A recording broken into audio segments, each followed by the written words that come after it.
Abu Nawas hanya tertunduk sedih mendengarkan penuturan istrinya. Di waktu pagi, beberapa pekerja kerajaan atas titisan langsung Baginda Raja membongkar rumah dan terus menggali tanpa bisa dicegah. Kata mereka, tadi malam Baginda bermimpi bahwa di bawah rumah Abu Nawas terpendam emas dan permata yang tak ternilai harganya. Tetapi setelah mereka terus menggali, ternyata emas dan permata itu tidak ditemukan dan Baginda juga tidak meminta maaf kepada Abu Nawas. Apabila mengganti kerugian, inilah yang membuat Abu Nawas memendam dendam. Lama Abu Nawas memeras otak, namun belum juga ia menemukan muslihat untuk membalas Baginda. Makanan yang dihidangkan oleh istrinya tidak dimakan karena nafsu makanannya lenyap. Malam pun tiba, namun Abu Nawas tetap tidak beranjak.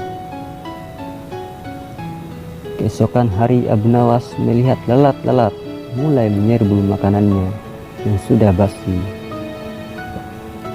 Ia tiba-tiba tertawa riang. Tolong ambilkan kain penutup untuk makananku dan sebatang besi. Abu Nawas berkata kepada istrinya. Untuk apa? Tanya istrinya heran. Dengan singkat Abu Nawas menjawab, membalas Baginda Raja. Dengan muka berseri-seri, Abu Nawas berangkat menuju istana.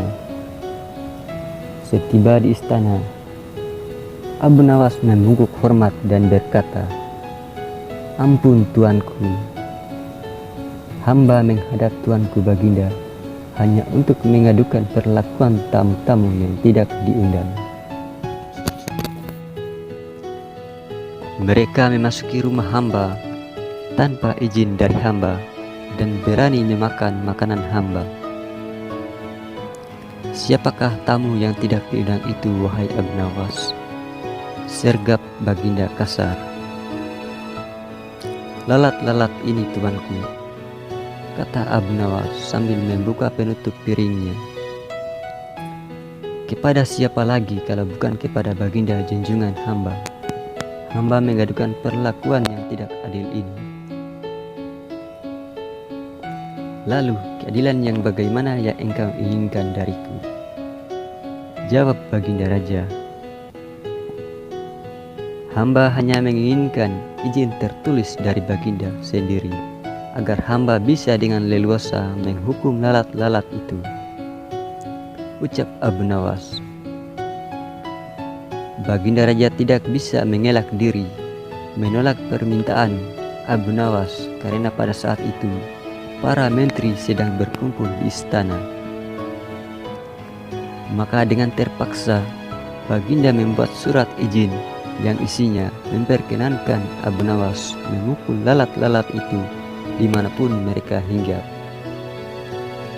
Tanpa menunggu perintah, Abu Nawas mulai mengusir lalat-lalat di piringnya hingga mereka terbang dan hinggap di sana sini.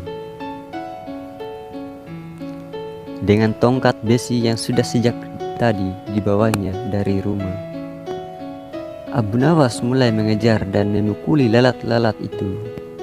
Ada yang hinggap di kaca. Abu Nawas dengan leluasa memukul kaca itu hingga hancur. Kemudian vas bunga yang indah. Kemudian giliran patung hias sehingga sebagian dari istana dan perabotannya remuk diterjang tongkat besi Abu Nawas. Bahkan Abu Nawas tidak merasa malu memukul lalat-lalat yang kebetulan hinggap di tempayan Baginda Raja. Baginda Raja tidak bisa berbuat apa-apa kecuali menyadari kekeliruan yang telah dilakukan terhadap Abu Nawas dan keluarganya. Dan setelah merasa puas, Abu Nawas mohon diri. Barang-barang kesayangan Baginda banyak yang hancur. Bukan hanya itu saja, Baginda juga menanggung rasa malu. Kini ia sadar betapa kelirunya berbuat semena-mena kepada Abu Nawas.